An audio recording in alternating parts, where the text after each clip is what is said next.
ഈശോ മിശിഹായ്ക്ക് സ്തുതിയായിരിക്കട്ടെ. Praise be to Jesus. Hallelujah. Carmel Ruha ministry കുടുംബാംഗങ്ങളെ, വിശുദ്ധ എഫ്രസ്യമ്മയുടെ നൊവേന ദിവസങ്ങളിലൂടെ നാം കടന്നു പോവുകയാണ്. 29-ാം തീയതിയാണ് തിരുനാൾ ആഘോഷിക്കുന്നത്. വിശുദ്ധ എഫ്രസ്യമ്മ ഞങ്ങളുടെ ഈ കോൺവെന്റിലെ പള്ളിയിലെ മൂലയിൽ, ഈ സ്ഥലത്ത് പള്ളി മൂലയിൽ ഇരുന്നു കൊണ്ടാണ് അമലോത്ഭവ മാതാവിൻ്റെ മുഖത്തേക്ക് ഉറ്റുനോക്കിക്കൊണ്ട് ധാരാളം ജപമാല ചൊല്ലിക്കൊണ്ട് ധാരാളം ആത്മാക്കളെ സ്വർഗത്തിലേക്ക് കരയേറ്റിയ നമ്മുടെ അമ്മ വിശുദ്ധ എഫ്രസ്യമ്മ.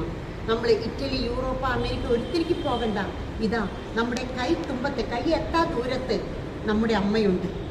ചിന്ന റോം എന്നറിയപ്പെടുന്ന ഒല്ലൂരിലെ ഞങ്ങളുടെ സെൻറ് മേരീസ് കോൺവെന്റിലെ ചാപ്പലിൽ ഇരുന്ന് പ്രാർത്ഥിച്ച് ഒരുപാട് ആത്മാക്കൾക്ക് വേണ്ടി സഹനത്തിലൂടെ, സഹനത്തിൻ്റെ പ്രേഷിതത്തിലൂടെ, പ്രാർത്ഥനയുടെ പ്രേഷിതത്തിലൂടെ, സ്നേഹത്തിൻ്റെ പ്രേഷിതത്തിലൂടെ, ജപമാല പ്രേഷിതത്തിലൂടെ കുടുംബം മുഴുവനെയും മാനസാന്തരപ്പെടുത്തുകയും സ്വർഗത്തിലെ ധാരാളം ആത്മാക്കളെ നേടുകയും ചെയ്ത വിശുദ്ധ എഫ്രസ്യമ്മയെ ഞങ്ങൾക്ക് വേണ്ടി അപേക്ഷിക്കണമേ.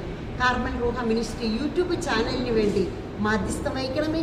ഈ ചാനലിലെ പ്രാർത്ഥനാ നിയോഗം എഴുതിക്കൊണ്ടിരിക്കുന്ന സർവ്വ മക്കളുടെ മേലും കരുണയായിരിക്കണമേ, മാധ്യസ്ഥം വഹിക്കണമേ. ആമേൻ.